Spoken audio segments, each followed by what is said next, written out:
They talk about it every day, somewhere. If I go to a foreign country, magic, we're magic. I mean, it's the same everywhere.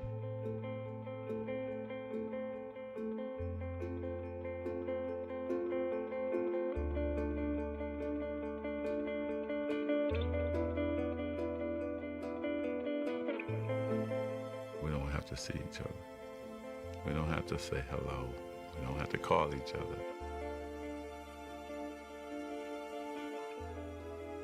That's my main competition. It's always been like that. You know you got this tight bond with this cat, and you don't have to see him for a year or two. But you're always going to be linked to him.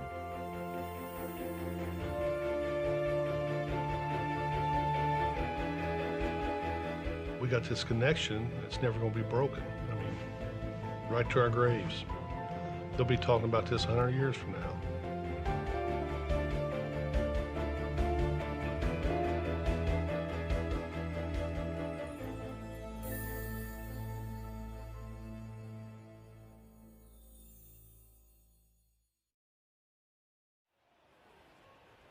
It all began here in Salt Lake City, Utah, on the night of March 26, 1979.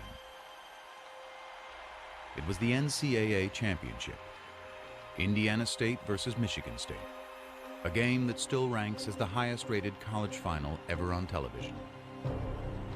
A game that's now remembered as a prologue to a rivalry that transformed a sport and intertwined two legacies. But on that night, March 26, 1979, the first time Magic Johnson and Larry Bird ever went head-to-head on a basketball court, they were simply two young men trying to win a very big ball game. Well, this is probably the biggest game I'll ever play in my life, and I just feel like, you know, I'm representing not only myself, my team, but we're representing our school and our town, Terre Haute. Well, it's a dream come true, really, for me. I won the state title back in my home state, and then my next accomplishment was going to the NCAA and playing in a game like tonight in the finals. They were two stars thrown together by the cosmos to compete, but only one of them had been groomed for the spotlight. In his case, it seemed since birth. I think his upbringing in East Lansing really put that smile on his face in the beginning, and it never came off. Born August 14, 1959, Irvin Johnson grew up in Lansing, the gritty industrial capital city of Michigan. Raised under this little roof, he was one of Christine and Irvin Johnson Sr.'s 10 kids. Christine was a school custodian, while Irvin Sr. worked 2 jobs nearly around the clock. My father, he got up early every morning, 6 o'clock or so, and he went to work on his trash hauling truck every single day. Around noon, he would come home, catch a nap, and then he worked for General Motors for 30 years. And he won an award for never being late and never missed a day. As a youngster, Irvin displayed his own strong work ethic on the blacktop. I was out there all day long. Before we went to school, the bus leave at 7:30. I was out there at 6:30 working on my game. My mother sometimes had to bring me food, or she would have one of my brothers and sisters, go get that boy so he could eat something. From a very young age, Irvin knew what he wanted to do. He had it all planned out. My dreams were to play in the NBA and become a businessman. The first neighborhood basketball powerhouse, Sexton High. I knew the players, I knew the tradition. I wanted to be a part of that. And it was on the west side of town, which was, at that time, predominantly black. But when Lansing, like many cities in the mid-70s, began busing to desegregate its school system, Irvin's journey took an unexpected detour to a predominantly white school across town. My first day at Everett High School was my first time I really had to understand there was a race problem. Nobody white would speak to anybody black, and nobody black would speak to anybody white. A lot of racial tension, a lot of fights, rioting. They didn't want minorities there. He kind of shrugged it off, and basically his attitude was, okay, well, I'll overcome this. Whenever there was any racial problems, the principal would get Irvin and go talk to these kids. I can just see him with his big hands. Calm down, just calm down. He'd break up fights. Talk with his friends, tell them, let it go. We can't fight about everything. Let's just chill, let's play basketball. And there was no dispute over Irvin Johnson's ability to play ball. His talent was so great that soon after his varsity debut, a local reporter, dazzled by his exploits, gave the budding star a nickname. In the beginning, I thought it was foolish and dumb. I didn't know nothing about a nickname. Then what happened was, you start saying, wait a minute, it fits my game. Hanging out with my boys on the street corners, we used to sing Temptation songs. They started saying, hey man, Magic, that's cool. And then people on the street start saying, hey Magic. And I said, He bought into it, and I think he felt he had to kind of live up to that name. And I must say that he did. He loved it. The more attention he got, he wanted attention from anybody he could get it from. Yeah, it does. I really love the game, and I just want to win. Gets it over and back, and he jams it through. Irvin Johnson. Irvin loved to dress. Nice sandal belt pants and overcoats with the fur around the collar. Always had to have his afro blown out. He had to look the part, play the part. Irvin was the first guy to have a posse. He not only had a posse of a lot of black kids, he had a lot of white kids and hanging around him. Some of my white friends was like, hey man, we're having a kegger tonight, won't you come on by? And I said, what's a kegger? So he said, well, what it is, we get this big keg of beer and you just go for it. Okay, well what time does the kegger start? Because regular party time in our neighborhood is 10, 11 o'clock. The kegger starts at 7. I said, the party starts at 7 o'clock? And I said, okay, man, I'm gonna come to the kegger. We had a good time. The music was kind of bad, but we had a good time, His senior year, Johnson did at Everett what he had planned to do at Sexton, win the state championship. And when it came to choosing a college, he decided to stay where the love would be assured, home in Lansing. Next year, I will be attending Michigan State University. At MSU, Magic's star quickly went national. But atop the college game, he soon discovered a certain presence beside him. The first time I saw Larry Bird was actually in a magazine. Saw his stats, blown away by his stats. But let's see if he can really do it against us. And that's always a mindset of black players if he's a great white player. In 1978, after his freshman year, Magic would quickly find out, when both he and Bird were chosen to play for Team USA in the World Invitational Tournament. They would put Larry Bird and I on the same team together to scrimmage, right? It was blowing my mind because he's dominating Jack Givens, Player of the Year in college basketball. Larry Bird is eating him alive. I couldn't wait to call home to tell my boys, man, this dude named Larry Bird is for real. This is the baddest white dude I've ever seen in my life. Well, I thought he was very good. There's no question about it. I thought he's probably the best guard on the team. Irvin Johnson, look at that. We didn't get to play a lot, but you could tell. I think our first game was in Kentucky. We got about a 10, 12-point lead. Man, they put us in. Went to 25, 30, just that fast. Fast break again, 3-on-2. Griffith, wow! Look at that steal by Larry Bird. Take us out, the lead go back down, put us back in. That's Bird and Johnson. The show start again. When you play with Magic, there's just something about it. You want to make that extra pass. You want to get that rebound and start to break. We came down a couple times. I go behind my back, no look to him. he no-look back to me, and I'm laying it up. I'm saying, oh, man. Here's that last play. Magic Johnson going in, drops off the Bird. Bird puts it back off, inside to Johnson. Super basket. This guy got game. They had some wonderful moments on the court, but they probably spoke to each other 4, maybe 5 times during that entire time period, and it was more like, hello, how are you this morning, Larry? I'm good, Magic. What'd you have for breakfast? Don't remember. Have a nice day. But such curtness was hardly strange coming from Larry Bird, who was not only one of college basketball's best players, but also its biggest enigma. I think he was a mystery to the extent that he wanted to be a mystery. He didn't enjoy doing interviews. He didn't go out of his way to do them. He wasn't particularly good at them.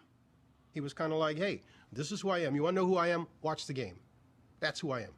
I start to read materials that you're very quiet and you don't enjoy talking to newspaper people. Well, you know, there's different kind of newspaper people. There's people that try to push you. You know, there's people try to get things out of you. Things don't even pertain to basketball, and them are the type of people I like to stay away from. He didn't want people talking about his family. He didn't want his mother to have to deal with that, or his siblings to have to deal with that. You got to remember where Larry came from. You know, Larry was raised in a 2 or 3 room house on a railroad track. Their family probably lived on $50 a week. He was raised tough.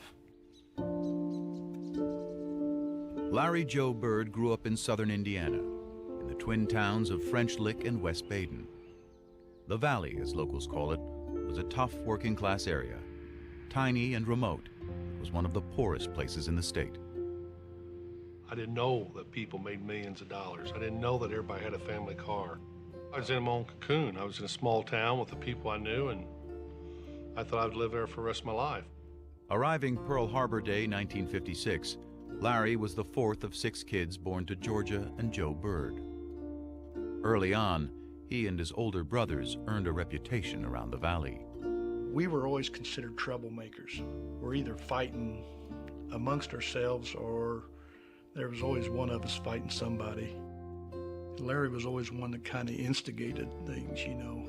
If I get my brother in a fight with somebody his age, I was happy as hell, because I like to see him get beat up, and that's just the way it was. If I got in a scrape with some kid and my brothers didn't come to my side, they knew that when he got home, my dad was going to whip him. Larry and my dad were best of friends. They done everything together. When my dad would go out to my grandma's house, Larry would always go with him. They'd go fishing, do a lot of things together. But Joe Bird also had a darker side, stemming from a traumatic tour of duty in Korea. Larry remembers waking up in the middle of the night hearing his father's blood-curdling screams from the nightmares he had had from the war. What happened to his father in the war affected his entire life. He was never able to quite get rid of whatever those demons were. A talented craftsman, Joe Bird struggled to hold steady jobs.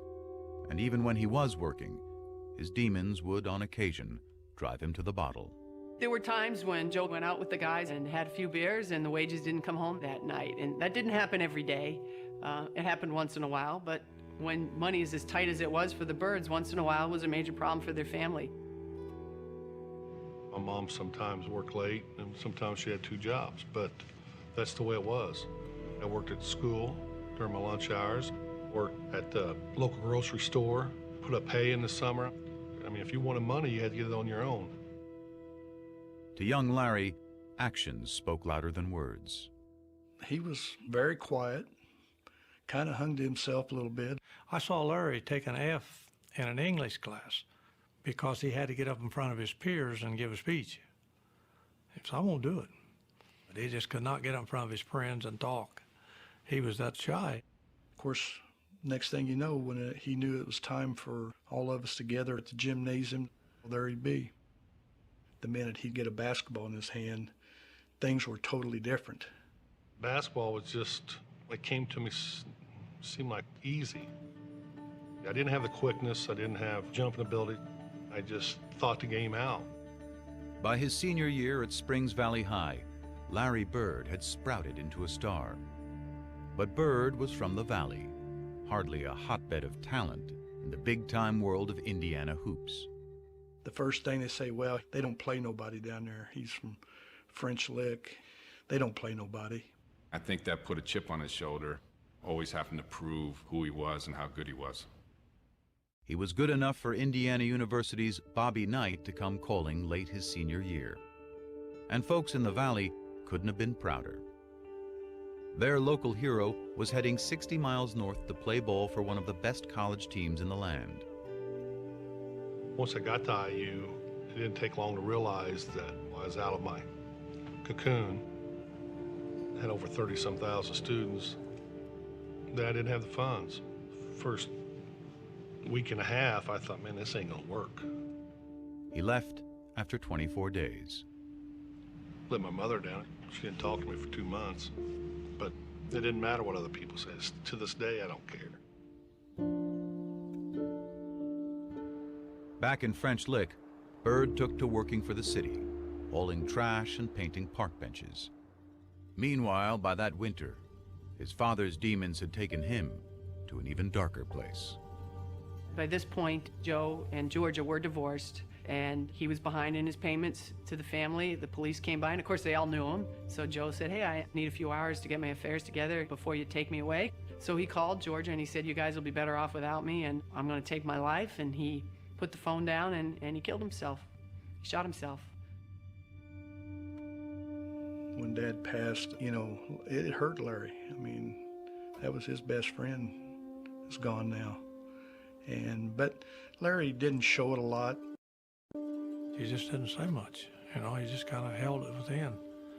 I never heard him speak out about it at all. I was mad when I heard about it, and I was madder after the funeral because I thought he sort of cut out on us during a tough time. But you know, he went through a lot in his life. He did what he had to do. If Bill Hodges hadn't been as persistent as he had been, Larry Bird might never have existed in any of our minds. I believe that with all my heart. I really do. It was Bill Hodges, a young coach from Indiana State University, who convinced Bird to give college hoops another shot. So with a promise to his mom to graduate, Bird headed to Terre Haute and ISU, a school that never so much had been to the NCAA tournament. Once I started playing, it's the same old thing. You know, he's at a small school and he ain't playing against anybody, which is fine. Still dominated. Wherever Hoosiers gather, they no longer talk of weather. Indiana has a new state bird. Now his claim to fame is just the way he plays the game. Indiana has a new state bird. It's not the Cardinal now. Hey Larry, take a bow. Indiana has a new state bird. By the time he had led tiny ISU as a senior to a 33-0 record and a spot in the '79 title game, Larry Bird had become, alongside Magic Johnson, the talk of college basketball. Just a year after sharing the court on Team USA, they were back together. And the day before the big game, Magic couldn't wait to greet his old playmate. Indiana State was on practicing, and we were waiting in the tunnel. We got there early. I wanted to definitely say hello to Larry, you know. When they came through, it was like nobody would say nothing. I wanted to go toward him, like his guys, like made sure that he didn't say nothing. And then they kind of start snickering, like, Michigan State, you in trouble. We're gonna kill you guys tomorrow. I probably did snub him. I don't remember it, but I'm sure I did. I didn't want any, you know, like I call it love fest, hugging and slapping high fives with opponent. You're there for a reason. You're there to win a game. That just said it's on now. It is Indiana State against Michigan State. I'm Bryant Gumbel, and the fans here are going bananas.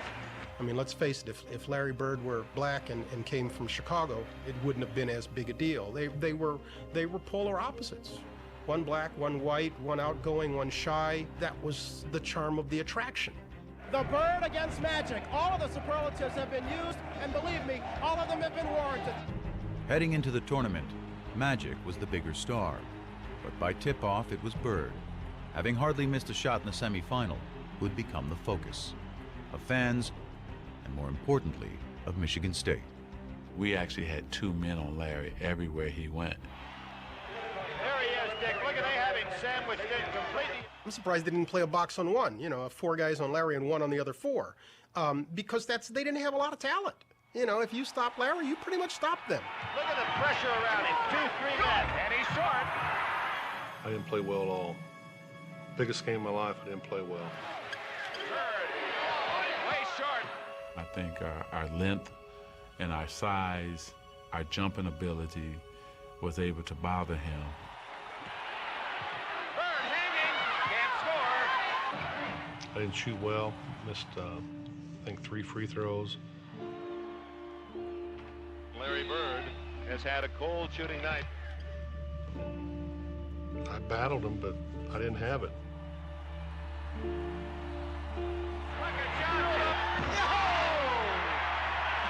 Oh, there's the pass.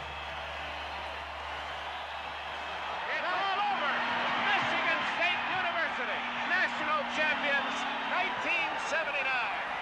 Magic, not only were you a leader on offense, I thought you did a great job on Larry Bird in the zone, denying him the ball. Yes, Coach gave us a good game plan to go against Larry Bird, and all we had to do was go out and do it.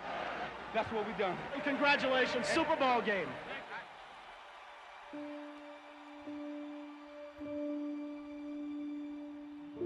It was over, you know. That was my 4 years. I was done. You know, it still hurts. And when you win 33 in a row and you walk into a game, you know, you never know what to expect, but I expect to win. We didn't win. Toughest loss I ever took. I knew it was going to haunt him forever because we were going to see each other a lot.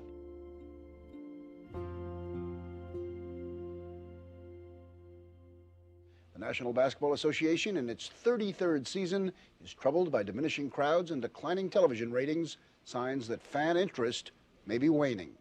If college basketball was flourishing at the end of the 1970s, the pro game was crumbling. After the golden era of Bill Russell and Jerry West in the 1960s, a merger with the ABA in 1976 had led not only to new teams, but a new temperament. It was a new league with new times, with renegades, with individuals. There was an argument made, plausibly, I think, that it was too black a league for the United States of America in the late 1970s. You think about the Knickerbockers at the time. The running joke was it was the Knickerbockers. You know, that's what it was. It was the N-word.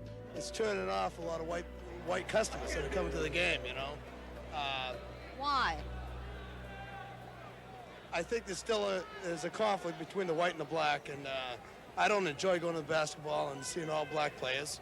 I mean, I think when they said too black, they meant not just in terms of color, but in terms of style. Let me get mine, and the hell with yours. Basketball for us was about the best moves. You wanted to be that big player that everybody talked about.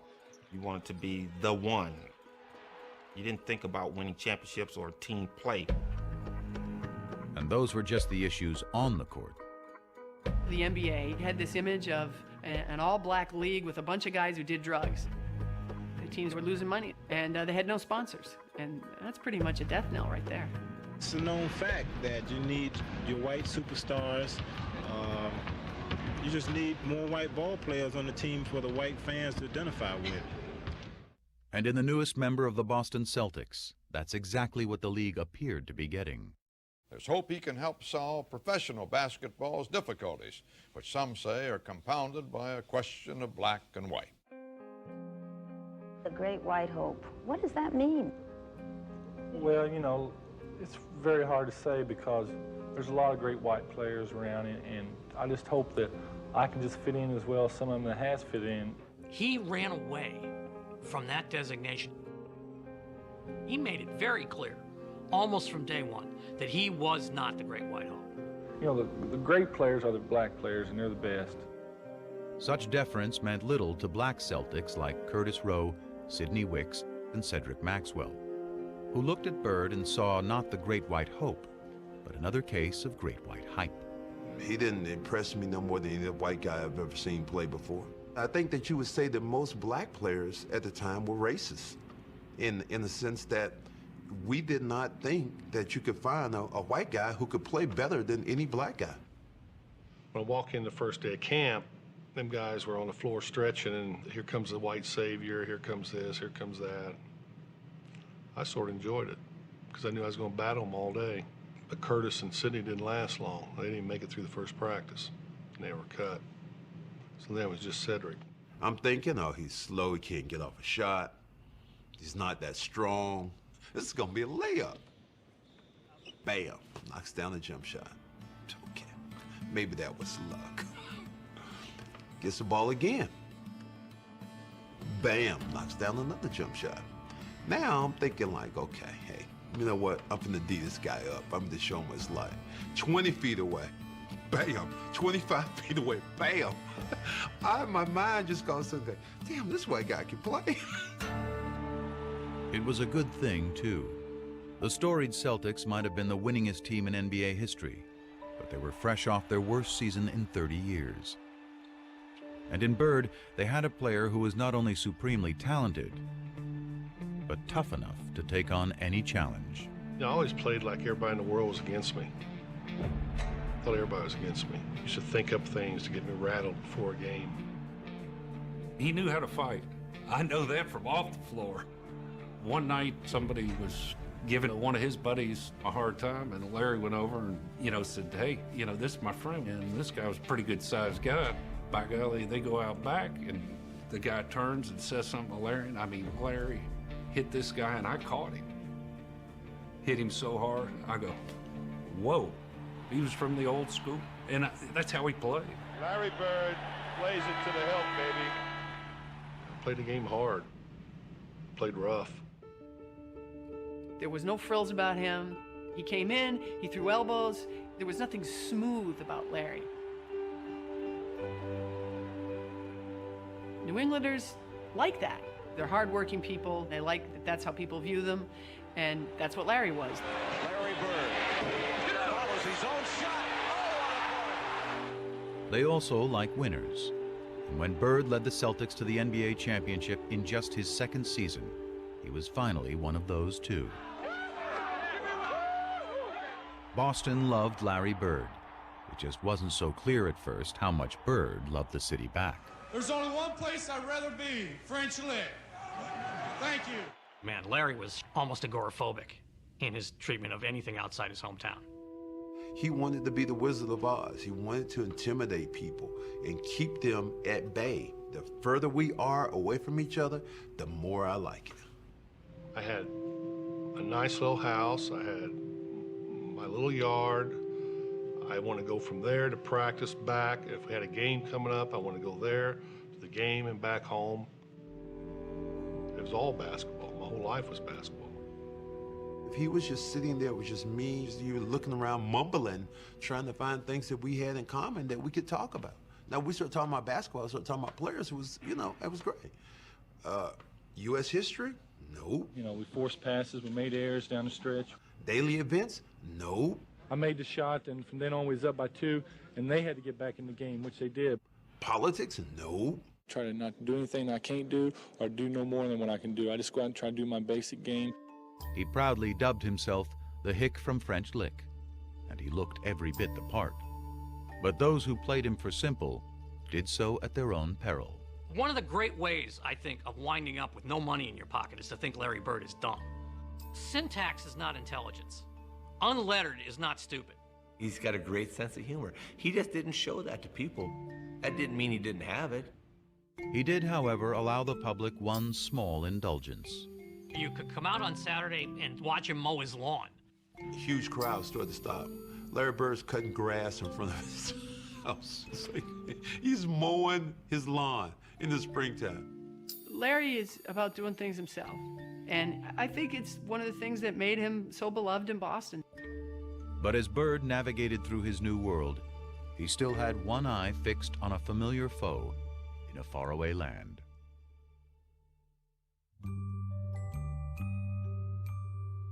What tripped me out was I'm riding, right? I'm riding in the limo and I'm seeing orange trees and lemon trees in people's front yards.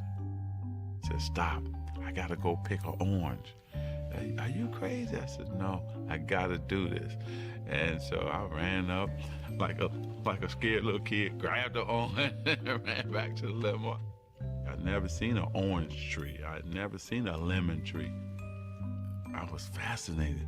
When 20-year-old Irvin Johnson arrived in Los Angeles in the fall of 1979, he was a world away from Lansing, the only home he'd ever known. He was the #1 pick of the LA Lakers, a once dominant franchise stuck in mediocrity. In the stoic Kareem Abdul-Jabbar, the Lakers had talent, was energy. Irvin Magic Johnson was only too happy to provide it.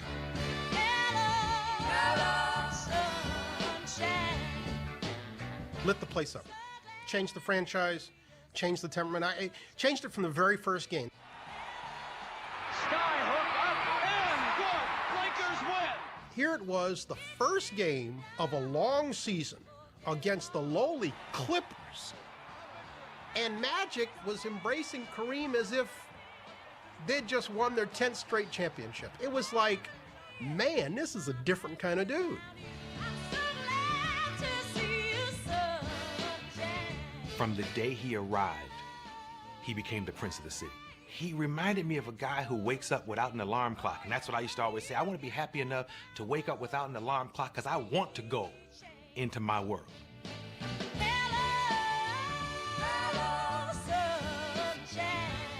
He had it, what it is.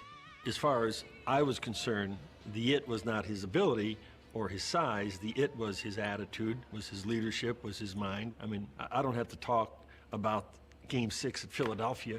Magic Johnson will shove. In his rookie season, Magic had helped lead the Lakers to the NBA Finals against the Philadelphia 76ers. In Game 6, with an injured Abdul-Jabbar back home in LA, Magic played all 5 positions, scored 42 points, grabbed 15 rebounds, and dished out 7 assists, leading the Lakers to the championship. In just 4 years, he had won titles in high school, college, and the pros. Magic, what do you have that makes you perform like this in these championship games? Well, I don't know. It's just I love to win. Across the masthead of the Los Angeles Times the next day, it said, "It's Magic." He was a star when he first arrived here, coming off the NC2A game. And quickly, during that first season, he became one of the stars in town. But that game put him on another level. That made him the star in town. It's funny how I wanted to meet the celebrities, but they wanted to meet me. I was like shocked. Like, wow, you know who I am? He was young, famous, and after Lakers owner Jerry Buss signed him to a 25-year, $25 million contract, very rich. The kid from Lansing was ready to sample a different kind of fruit. His playboy boss knew all the ripest trees. I said, oh, I'm hanging with him. When they were coming into the box, and he had 10, 20 of them, and look, Irvin, which one you want? And I was like, oh, okay, it's like that? And then he said, I'm gonna take you to the Playboy Mansion. What? The mansion? No, you're kidding. I said, yep. So I went there, and my first time, I'm backing up like, I can't believe I'm in, but I'm backing up away, you know, it's like, I'm scared to death. Probably 10 guys to 100 women, you know. Everybody think it's sex-driven, but it's really not. You have dinner, then you watch the latest movie. And then, of course, I don't want to ever say that sex wasn't involved, because if you meet somebody, that's what you wanted to do, you did that. But it's really a great experience to go up there. So, yeah, I had fun there. He came to L.A. like the Pied Piper. You know, people were giving him this and giving him that. But, you know, he stayed pretty grounded to the game. Everybody was getting high then, but you can't even smoke a joint around Magic. He had real old school, down in the trenches work ethic. And that was honed in him by his dad, Irvin Johnson Sr. Magic was always this guy. You know, he never did none of that, so I did everything for him. Magic Johnson was living on a natural high. He was starring in the role of a lifetime, point guard of a Hollywood team with an offense called Showtime. He even had the alter ego perfect for the production. I mean, Magic was his stage name. Even he would laugh about it. Well, he always says there's two people. There's Irvin Johnson from East Lansing, and there's Magic Johnson from Hollywood. Irvin Johnson is another guy. You know, here's Magic over here, and here's Irvin over here. Irvin is this fun-loving guy.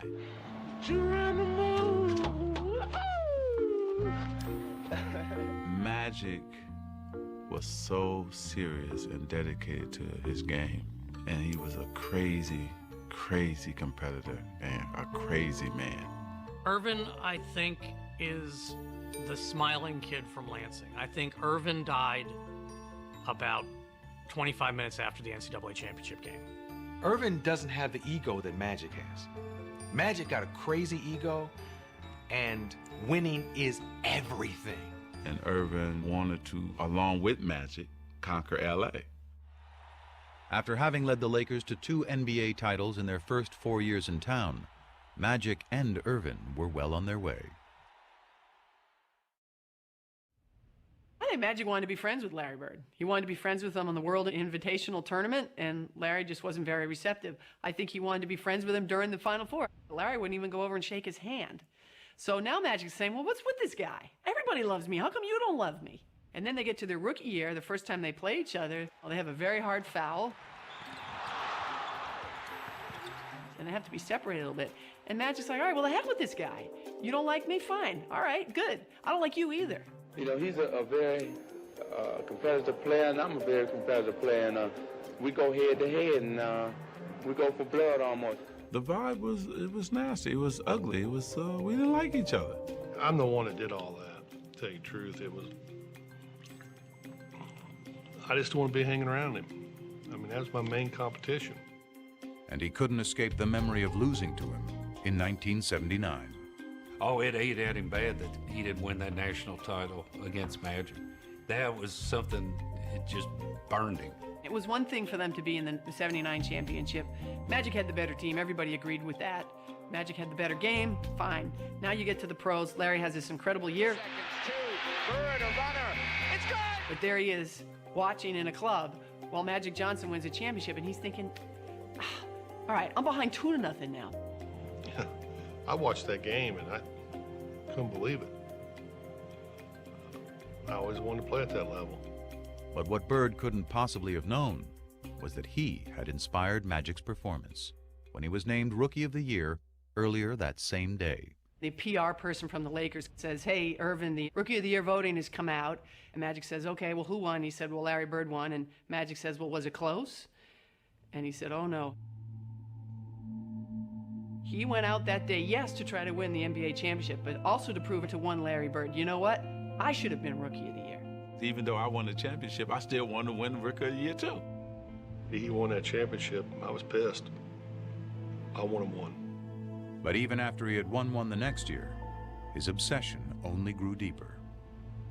I'd get up in the mornings and see what he did, because their games came on late. Then you look at the box score. I had to have him there for some reason.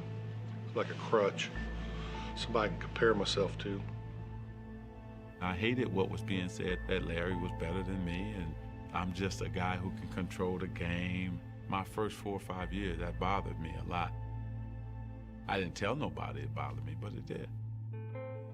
Their competitive dislike emerged from a greater truth, that on the court, they were doppelgangers. Team-oriented stars who cared about winning above all else. Basketball savants who fused the substance of the 60s with the style of the 70s to create a new and exciting yet selfless way to play the game in the 1980s. Yeah, I'm gonna pass. But I'm gonna pass in a way to make you look like a jackass. They were so similar in the way they competed. I mean, they were two halves of the same brain. Same craziness to excel. I seen that first couple days I was with him. Basketball IQ off the chart. Seen the game a little different, most players. playing the game the right way was everything. A lot of guys can just score. A lot of guys can just rebound. A lot of guys can just make plays. We can do it all. Larry and Magic could control the game with 12 shots. It was amazing. They'd be 7 for 12. They'd have 20 points, 15 rebounds, and 12 assists. And you go, man, the guy shot the ball 12 times and was the best player on the court by far. But I think it was tough at first. I don't think either one of them wanted to recognize that they had any equal anywhere in what they did. But they sure as hell didn't want to recognize that their equal happened to be that other guy. That's why we hated each other too, because we knew we were mirrors of each other. I think for a while the two of them had to come to grips with that. They had begun changing the game, but with continued low television ratings and tape-delayed finals, the league was struggling to get the word out. When the NBA and CBS signed a new TV deal before the 82-83 season, the rescue plan was simple: sell more Bird and Magic, and sell them not just as ball players, but as arch-rival characters in their own dramatic saga. You got this slick Showtime African-American guy out west, and you got the lunch bucket, floppy-haired white guy with the bruises all over his body. It's central casting. It's perfect. I mean, this was like made in heaven. In 1979, this idea of Magic and Bird was created, and so that was sort of a no-brainer. We'd have a doubleheader. It would be the Celtics playing first and the Lakers playing second, and that's the way we did it. And when the Celtics and Lakers both reached the finals just a year into the new TV deal in 1984, it appeared the superstar investment was about to pay off. It was huge. It was probably the biggest moment the NBA had up to that point. You had Boston and LA, East against West. It had all the elements of a classic showdown. Including what was becoming the most inescapable element of all. Did we know that the blacks and whites were lining up, the whites with the Celtics, the blacks with... Of course we knew that.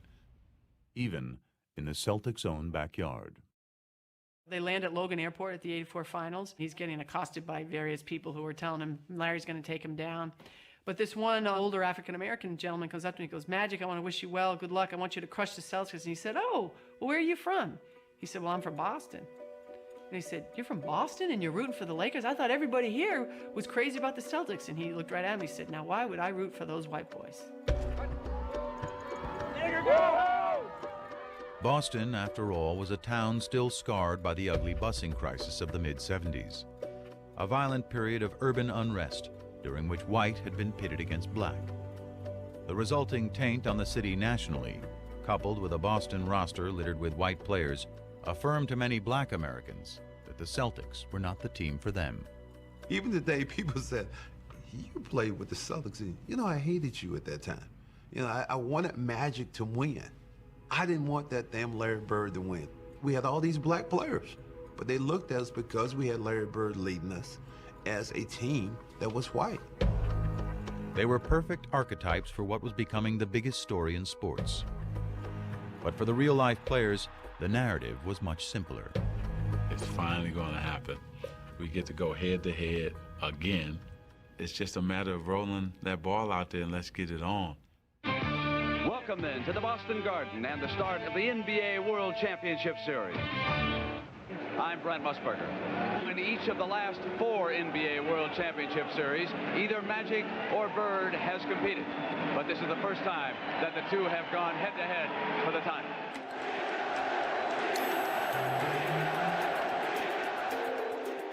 Man, we jumped out on them that first game, and we won in Boston. And with less than a minute to go in Game 2, the Lakers were closing in on a commanding series lead.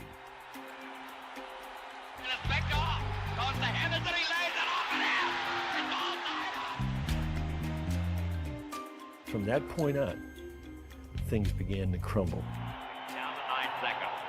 Magic holding the ball. Magic trying to work on Maxwell. Magic has still got it down to 2 seconds. 1 second. He's going to have to shoot it. He doesn't get it off. He doesn't get it off. Cheesy Johnson dribbling the timeout. What are you doing? The Lakers regained their stride in Game 3, only to be rudely knocked off it again in Game 4. And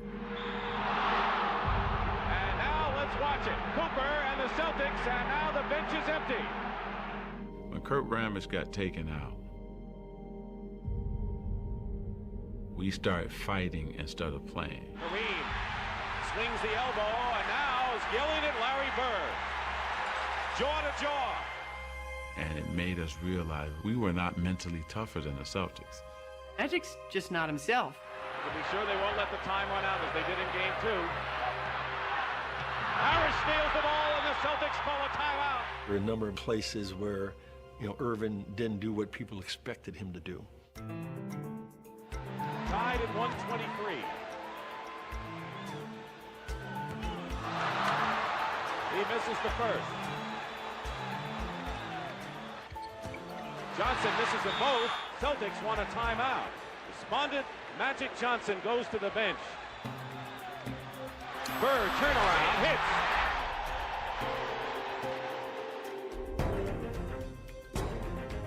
Game 5 went to the Celtics. Game 6 to the Lakers. It was like 1979 all over again, down to one game for Bird and Magic. If everybody had to look at it, probably would have said this is going to be a 7-game series. I thought we'd sweep them in 4, but just went a little bit longer. Now we just have to do it in 7. That's the only time I ever felt that. There ain't no way they're walking out here with a win. Magic Johnson. No way. Lakers have several chances, and here's Larry Bird chucking down the court. Bird. How does he do it? Now Johnson with the ball. The Lakers trying to cut it to 1. And he loses it.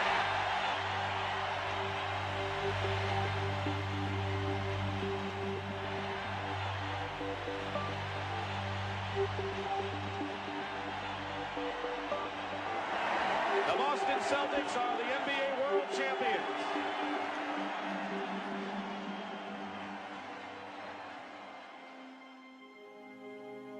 I pride myself in being the guy who's going to win it for us and deliver under pressure. And it didn't happen. I hope he was hurting. Hope it killed him. He made some bad plays down the stretch, and nobody in there was happier than me. Not only winning the game makes you feel good, but just knowing the other guy's suffering, and you know he was. I remember after the game that both he and I were in the showers crying and stayed in there for about 35, 40 minutes. It was hard because not only had we lost to the Boston Celtics, he had lost to his nemesis, Larry Bird. I think he just made me dislike him more, because he was that good. And I think you be jealous. You jealous a little bit. Larry, does this get you even with Magic for what happened between Michigan State and Indiana State all those many years ago? Yeah, we're professionals now, but I won this one for Terre Haute. Well, it was a big deal, and I remember asking Quinn Buckner about it afterwards. They had a celebration in downtown Boston after they won the championship, and, it was unusual for Larry to have these little outbursts, as Quinn would call them. But, about 11:30 at night, finally he turned to Quinn, he goes, I got him. I finally got him. And he was talking about Magic. The league was rejoicing too.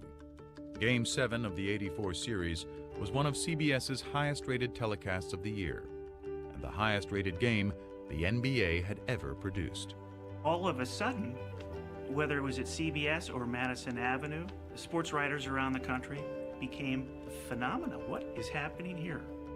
The absolute foundation in this resurgence was the Celtics and the Lakers, Larry Bird and Magic Johnson. But Magic was in no mood to bask in the accomplishment. I took a media beating. Tragic Magic. This is why we say Larry Bird is better. It's probably the first time ever in my life I was depressed. And I didn't want people to see me. It was something I never dealt with in my life.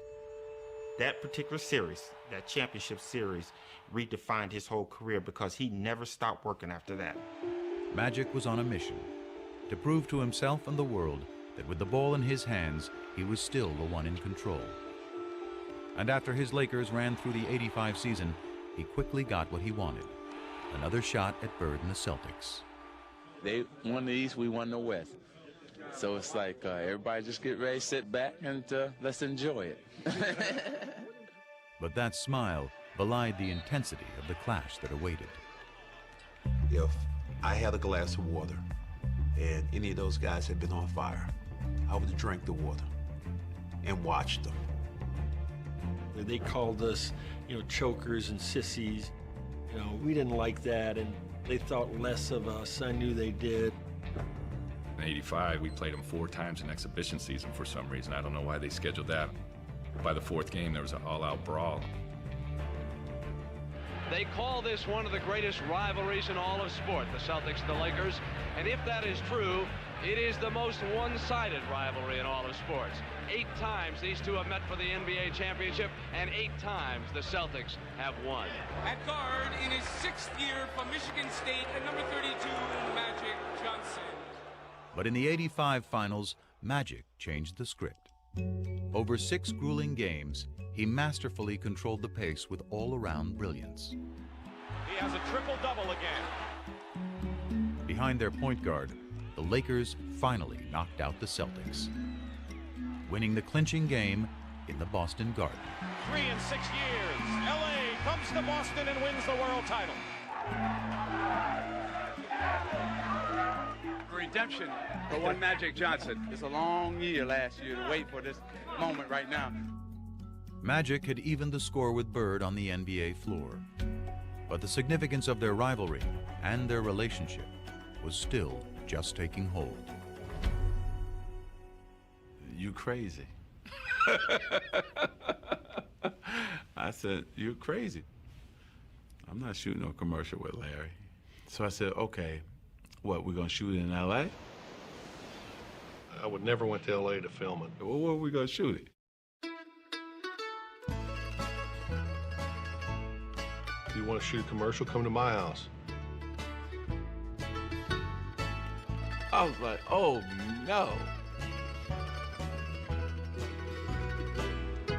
One stoplight. And I thought Lansing was small.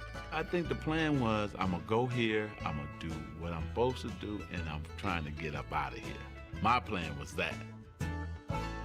Even after Converse had convinced Magic and Bird to film a sneaker ad together in the summer of '85, a question remained.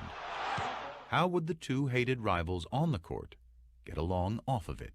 I don't know how he's gonna react. I don't know how I'm gonna react. We didn't even shake hands, so how are we gonna do a commercial together?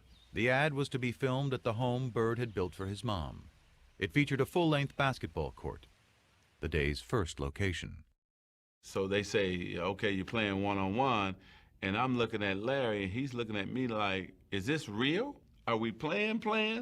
Because, this is Magic and Bird. I could just hear Larry, starting in on, well, you bring it to the basket, and I'm going to send it 30 rows up. So the guy was like, no, not like that. A fun game. We were both like, oh, okay. Like, like you can see this relief coming over both of our faces. That brief détente led to the next stage, dialogue. We sat down next to each other. How was your summer? Oh, it's going good. How was yours? It's going great. He said, man, it's a nice spread you got. And he's asked me, is this where you play? I said, yeah, I play here if it's not windy. If it's raining or windy, I go to the gym. But this is where I do all my work. I see that tractor. You work on the tractor? He said, man, I work on this tractor every day. Larry Bird work on a tractor? He said, yeah. It's just them two walking and talking, and every once in a while they'd stop and one of them would say something, and then they'd start laughing. Then they said, okay, break, it's lunch break time. I was going to my trailer. He said, no, my mother has prepared lunch for us up at the house. We went up to the house and we sat down there and we talked, and my mom, my brothers thought the world of him. His mother was so nice, making sure I had enough to eat. I just saw my mother. It was crazy. He charmed her. I mean, you can see it, but that's Magic. He makes everybody feel welcome and warm, and he's a con man. And while Magic charmed Georgia Bird, it was someone else who intrigued her son. He met Irvin at lunch. Irvin is a good dude. I like Irvin a lot better than Magic. I was just so happy to finally be Irvin with him, because Magic was like, I don't know if I want to get to know this guy. But Irvin Got a chance to talk about family, how he grew up. We just became two relaxed guys, just talking. That day was great. It was a great day. Beautiful day. Still, for Bird, ever the competitor, that's all it was. Just one day. Magic thinks the next year, okay, well, now we're great friends. So, after the game, we're going to go out, we're going to have a beer. And Larry's like, no, you're right. I know you better. You're a good guy, but I still don't want anything to do with you. He's a happy-go-lucky guy. If me and him got to be really good friends, to go out on the court, he could still play the same game. I couldn't. I mean, that's just the way it is. But when the ad hit the airwaves, for others, the perception changed. I saw those limousines going through the cornfields, and I said, no. They didn't sell themselves out. I heard Converse made a pair of Bird shoes for last year's MVP. Yep. But they made a pair of Magic shoes for this year's MVP. Okay, Magic, show me what you got. Well, this is really a business thing. The Bird shoe, the Magic shoe. And maybe that's where the business thing started to get bigger and began to trump who they both really were. It polarized the whole idea of lunch bucket versus Hollywood, white versus black. Just cemented all the differences between them. Kids weren't wearing black gym shoes because they didn't want to be associated with the Larry Bird camp. You wore your white Converse. The basketball rivals had morphed into cultural warriors, and race, more than ever, had become an unavoidable part of the conversation. Yo! But nothing about Bird and Magic had ever been as simple as black and white. One of the big reasons this rivalry became so emblematic of so many things is because it was an easy dichotomy for people to understand. But it's crazy to simplify it as saying white people like Bird and black people like Magic because 13% of the country is black. But it wasn't like 87% of basketball fans preferred the Celtics.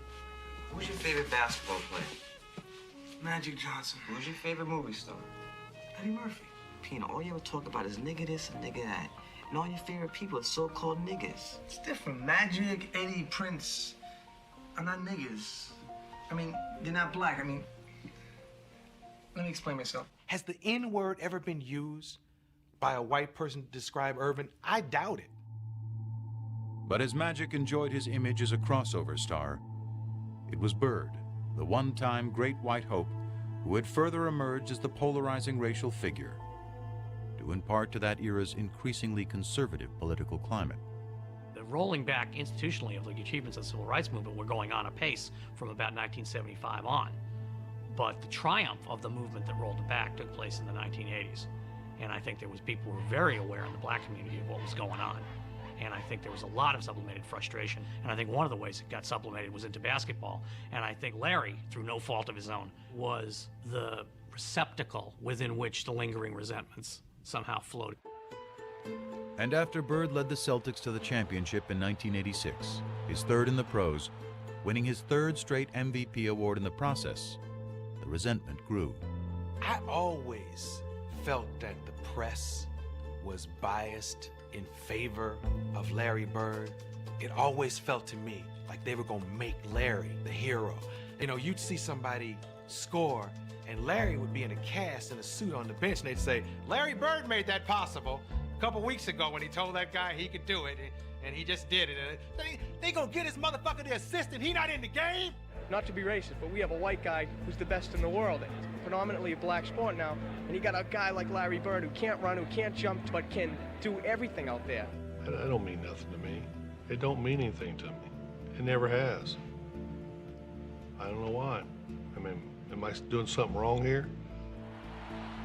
Bird may have sought to avoid the conversation entirely, but the more he won, the less he could escape it. Now there's a steal by Bird. Underneath the DJ, lays it in. What a play by Bird. In 1987, after Boston beat the Detroit Pistons to advance to the finals for the fourth straight year, Pistons rookie Dennis Rodman called Bird overrated because he was white. His teammate Isaiah Thomas then chimed in with some thoughts of his own. I think Larry is a very, very good basketball player. I think he's an exceptional talent. But I'd have to agree with Rodman. If he was black, he'd be just another good guy. I can remember in the locker room, I think it was Jack McMullen came up to me and said, Isaiah just said, boom, boom, boom, boom. And I go, so? He didn't care. He didn't care. Everybody else around him cared very deeply in the days and weeks as it turned out ahead. I mean, the media made it out like it was something, but it didn't matter to me what Isaiah or Dennis Rodman said, and it still don't. It has no bearing on what I do in my life. He doesn't see race. He really doesn't. And he could have. This guy grew up poor, white, in southern Indiana. Southern Indiana, the home, by the way, of the modern Ku Klux Klan. How he managed not to be affected by the cultural milieu that he grew up in is, I think, a miracle. To me, it's inexplicable. When I was in about 6th or 7th grade, I couldn't wait till school to be over because I knew over on the courts, the waiters from the hotel would be over there. They were black, older, and they let me play. You know, I always looked at that as I got an opportunity to play against a black man, and they treated me good. I couldn't wait to play against the best, and at that time, they were the best. And in 1987, as Bird vied with Magic to be the best, the flap over Isaiah Thomas's racially fueled remarks forced Bird to address his least favorite topic at the worst possible time. I had to go to a press conference when I was in LA trying to get ready to play the Lakers and tell people I didn't care, this don't bother me. The main thing is if the statements or whatever was said doesn't bother me, I don't think it should bother any of us. From playing all year trying to get back to the finals and play against Magic, this was a distraction. Bird was facing off against Magic for the 3rd time in 4 years, and if their relationship had softened, the determination to beat each other had not. As Game 4 proved, the level of competition between them was higher than ever. Bird played awesome down the stretch of that game. Trailing 2-1 in the series, the Celtics were down by 1 point in the final minute of the game. But Larry Bird wouldn't be easily vanquished. Open his aim. Bird goes for three.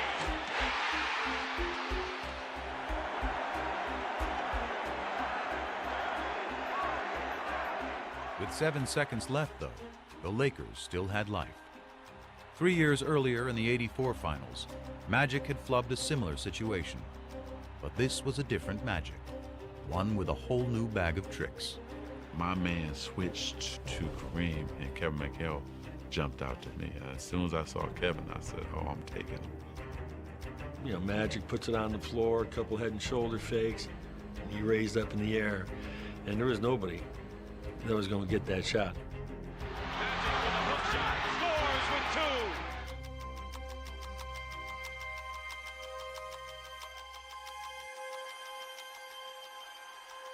I remember after they called timeout thinking, there's still a shot here. Celtics may still win this game. Well, they set up a great play. Bird walked Worthy all the way up, forced the denial all the way up. We've done it before. Clear everybody out, go to the ball and break to the corner. He caught it here, and as he caught it, all he had to do was turn. And just turn, and he just let this thing go. Bird fires it. Got a wide open look, couldn't believe it. And I'm standing right there, it is straight as an arrow.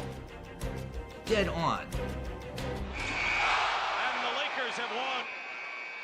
They were lucky because it was right on line. He looked at me like, how did you ever leave me that wide open? You gotta be kidding me.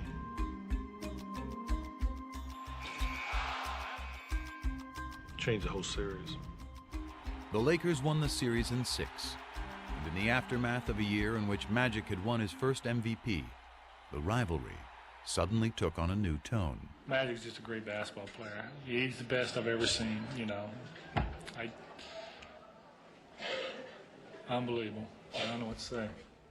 I was shocked that he said it, because I thought to myself, maybe this is the beginning of a new era that's not going to include him. It was the passing of the torch a little bit. After vanquishing Bird in '87, Magic wasn't done winning. The following year, he squared off in the finals against his good friend Isaiah Thomas and the Pistons, beating them to become the NBA's first repeat champions in 2 decades.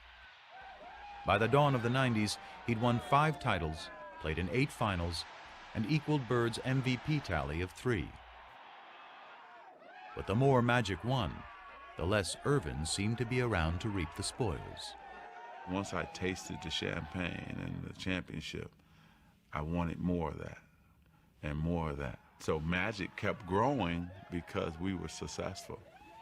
And the persona and all of that came with that. The Prince of LA was now the king. And in Hollywood, being royalty had its perks. What was Irvin Johnson's vice? Now, you know my publicist wants me to say winning. But women loved Irvin. Back then, before voicemail, they used to have these mail slots in the hotels where you leave your key. And when we get into a town, Irvin's mail slot would be so packed, and it would be just Susan and a phone number, Linda and a phone number, Joyce and a phone number. I mean, that was every city, every time.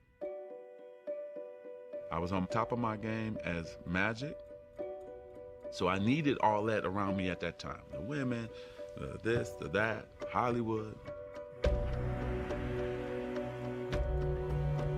Magic was living in a context of sybaritic excess from the minute he walked in the door, and he developed a sweet tooth for it. Sex with several women at the same time. Yeah. Like I said, women have different fantasies. Some want to be with 2 or 3 at a time. You know, one time I had 6 at one time. That's just... I really do believe he looks upon Magic Johnson as a movie character he played. I think Irvin got overwhelmed in LA by what it meant to be a star. That's probably true that the Magic ego swallowed Irvin a little bit, but that's okay because I couldn't win 5 championships without that. Through all of this haze of women and money and fame and fortune, he still kept basketball at #1. He never seemed to lose that focus. Larry had 2 jobs his last 7 years of playing. It was playing basketball, and then it was him being committed to taking care of his back. He had first heard it in 1985, building the driveway at his mom's house back in French Lick. Larry decides to do it himself. This is Larry Bird, the superstar, out there breaking his back, literally shoveling gravel. And that was the beginning of a process. I would see him on TV laying down, and then they told me that he had to lay down on planes, different things like that. And I was like, wow. As Magic soared through the prime of his career, Bird was breaking down. His deteriorating back and punishing style of play proving an excruciating mix. From 88 to 92, it was painful to watch. It was painful to cover. Larry is quite ornery when he's not feeling well, which means he was ornery for those next 4 years. He could manage the pain in a way that very few people can do. There'd be days he could come in the office and he couldn't stand up straight. But even after 2 ruptured Achilles tendons and surgery on his back in 1991, Bird kept going to work. Product of a lesson learned many years before, seeing the swollen ankle of a man long since gone. Well, we don't know if it broke or not, but it looked broke to me. I had to go to work and he had to get his boot on, and it took everything I had to help him get that boot on his foot.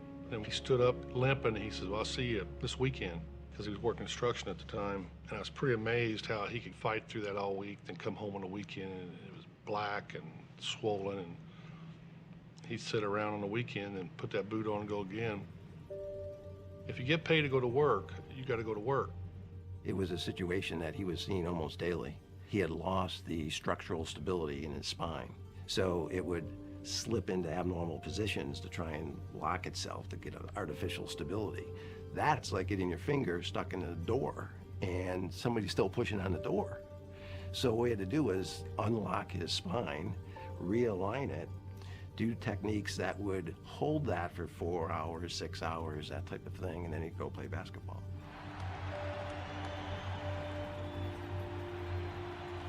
Every time I would play. I was wondering if I was going to be in a wheelchair. Was I ever going to be able to, you know, walk on the beach or hold my kids?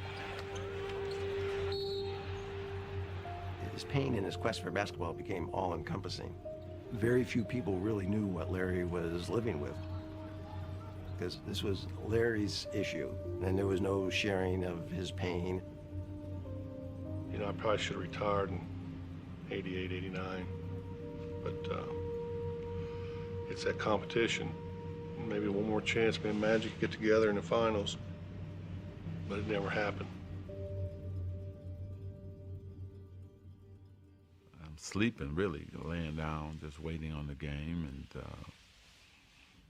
the phone rings, and the voice says, "Hey, you gotta come back to LA." And I said, "Okay, why?" "Well, I can't tell you until you get to LA." So I said, "Okay." 2 hours later, he was in the office of Lakers team physician Michael Melman. Dr. Melman starts to tell me that, you know, through the physical that I took, that they discovered that I had HIV.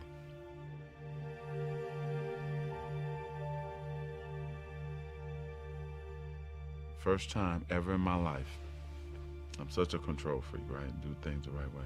I'm out of control. Oh, it was everything. How is it possible? What happened? How did it happen to me? And my mind is racing, you know, and then you're just devastated. Further complicating things, Magic had gotten married just 2 months earlier, and he feared the worst for his new bride, Cookie, who was pregnant with their first child. I don't know what's going to happen with my wife and my baby. I don't know what's going to happen to me. I don't have control of the situation, and I was lost just for that next 2 or 3 weeks. And after Magic learned neither his wife nor his unborn child were infected, he began revealing the news to his inner circle. The phone rang, and it was Magic's agent, Lon Rosen. And he said, "Irvin's looking for you, call him." And I said, "I'll call him when I get to Paramount." And he says, "Call him now." I said, "Lon, I'll call him when I get to Paramount. I'll be there in 20 minutes. And he said, "You got to call him now. Irvin's HIV positive." I remember I was sitting on the bed. I remember standing up at that point. And I said, "How is that possible?" I'm thinking Irvin's gonna get skinny and die. I mean, literally, that's what I thought. Irvin's gonna get skinny and die. The first person I thought of was Larry. I wonder what Larry thinks. The day that I heard about Magic, it just sort of changed my love for basketball. It shook me up. You know, you gotta get that feeling, probably the same type of feeling I had when my father died. He wants to understand why, you know, how can I talk to him? How, I need to speak to him. It was just really important for Larry to talk to him. You know, it's sort of, I don't know. I wanted to hear it from him, probably didn't believe it. Calls me, and we're talking, you know, it's just, "How you doing? I heard about it." And you can almost hear both of us with some tears in our eyes. And I'm choked up because he did call me. And, you know, when something happens,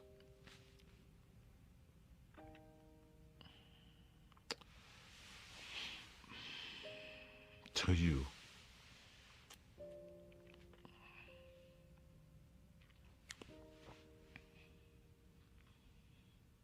and then you find out who really your friends are and people who really care about you.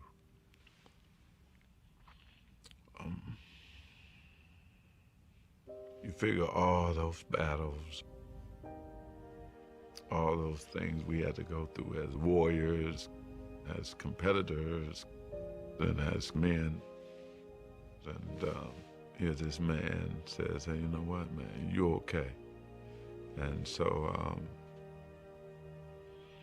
that was the greatest moment for me too, you know, to have him check on me and to make sure I was okay. First of all, let me say good late afternoon.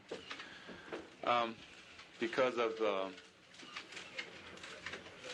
HIV virus that I have attained, I will have to retire from the Lakers today. It's the only press conference I've ever been in where I've seen reporters cry. I mean, we thought this guy was in total denial. I plan on going on, living for a long time, bugging you guys like I've always have. We thought this smile was going to be wiped off his face forever, and he was going to die, but we're going to watch him die in public. I just remember in the room, he was joking, and I'm sitting there looking at him crying, and he's like, Coop, man, I'm going to be okay. I'm going to be okay. It's going to be all right. I am going to go on, I'm going to beat it, and I'm going to have fun. Sure, come on. You're going to beat this? And to him, it was a contest. Larry Bird and Magic Johnson, AIDS and Magic Johnson, he's same thing. It's just a different game, different rules, but I'm still going to win. He wasn't planning on going nowhere. Urban was planning that day to find the right medicine, to eat right, get rest, and live forever. That's what he was planning. Thank you again, and I'll see you soon. But as Magic put up a positive public face, his nemesis, still out of sorts, shed the mask he had hidden behind for years. He was visibly like, wow, how could that happen? You know, it really set him back. Probably the two toughest days I've had since my father passed away, and I've been very depressed and sort of been out of it. I listened to him talk in this press conference about how devastated he was, and I remember thinking to myself, you know, goddamn, Larry found Irvin. You know, just out of the blue, something like that happening. It's just, I've never had, other than one other instance, and I was hoping I'd never see that again, because I remember how I felt weeks after that. And yesterday was just a sad day. And at his game that night, Bird was forced to confront pain he couldn't so easily play through. Didn't want to be there that night. First time ever. And really last. I remember we played in Atlanta. Had no feel for the game, you know. This wasn't a good time to be out there. Never had that before. That night he threw a pass. I'll never forget, he threw a half-court pass behind his back for a layup. And if you blurred your eyes, you squinted your eyes, it looked like magic. And that was Larry saying goodbye.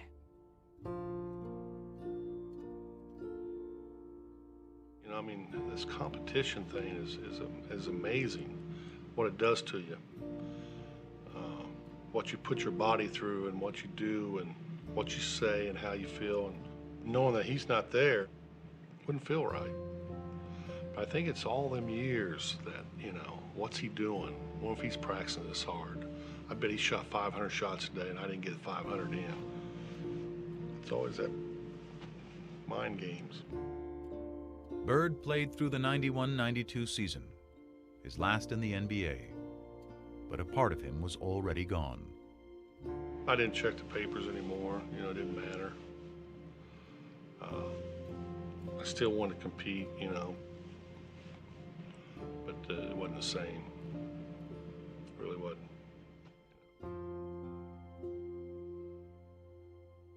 With the exception of that year when he was called Tragic Johnson, because on the basketball court, things didn't shake down properly, this is the first time I'm hearing ignorance, hatred, vicious, nasty things.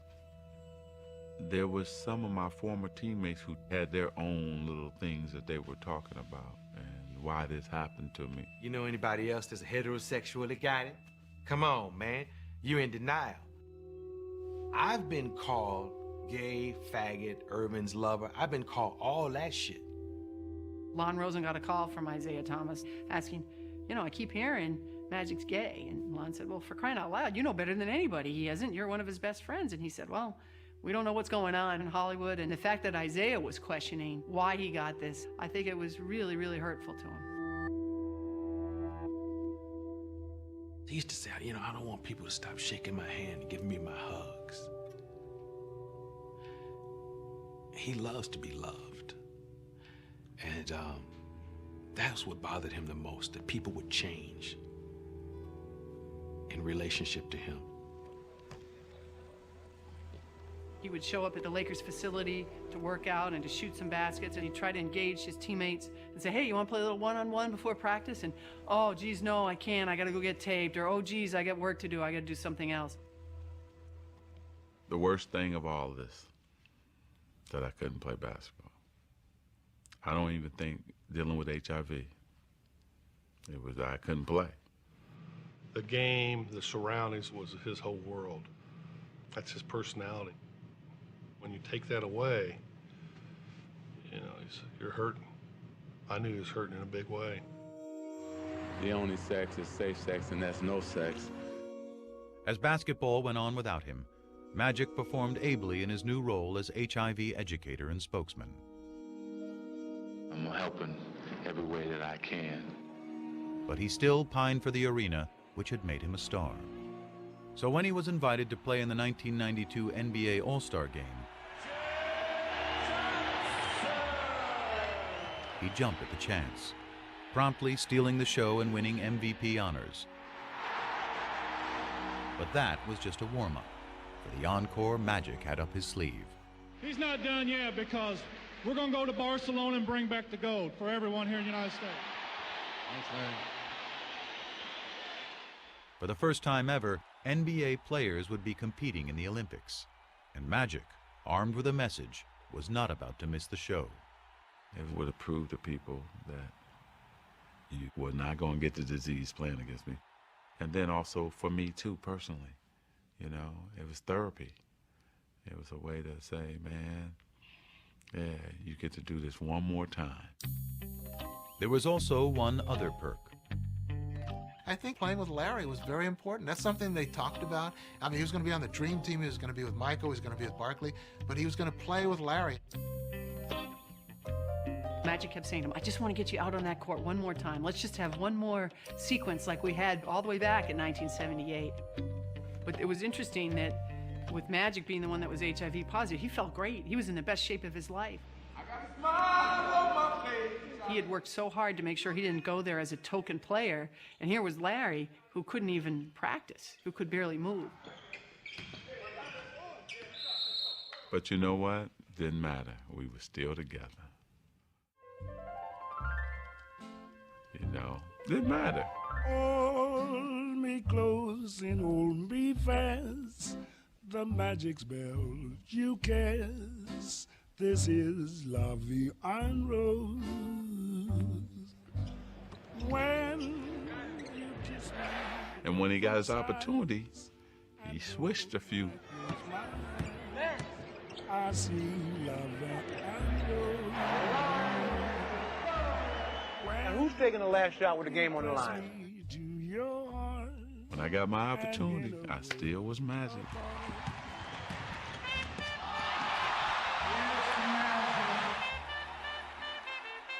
"14 years after they'd first crossed paths, the smiling kid from Lansing and the shy boy from French Lick were happily back together in Barcelona.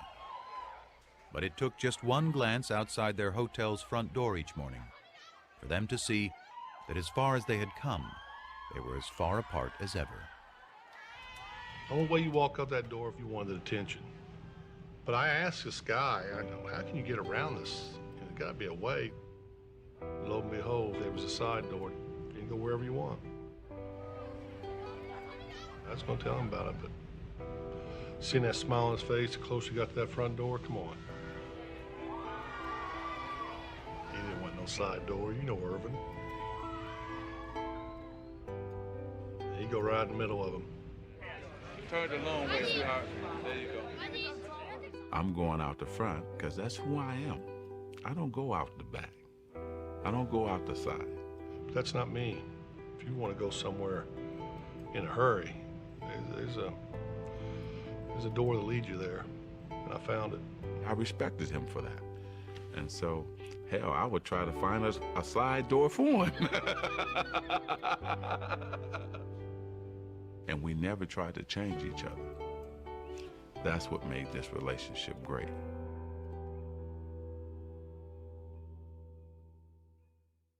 One of my pet peeves always is when people say, oh, Michael Jordan saved the NBA. Bullshit. Bullshit.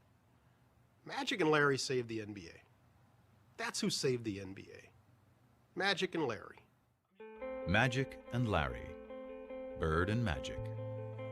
To the millions who once watched them, now more than ever, they are inseparable. A pair of athletes thrown together by the cosmos to compete. A pair of men who discovered a bond in the midst of that competition. Decades removed from the height of their rivalry, their bond endures.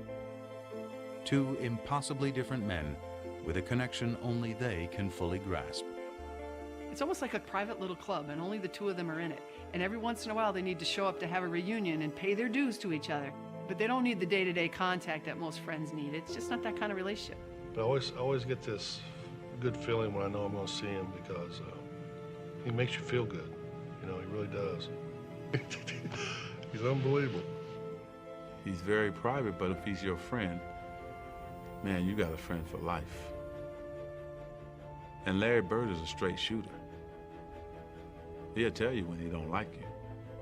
That's one thing I wish I could have from him, that he has that I don't have. I wish I had that.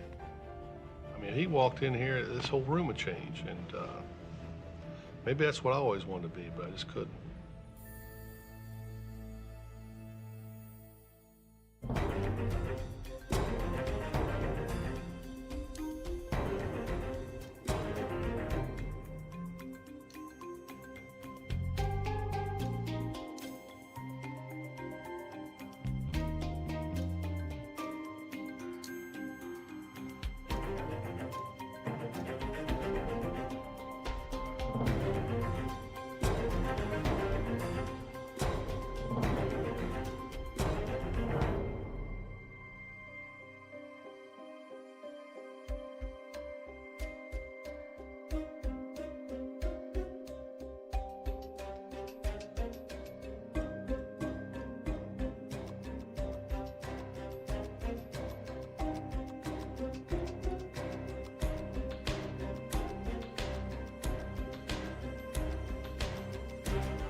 This has been a presentation of HBO Sports.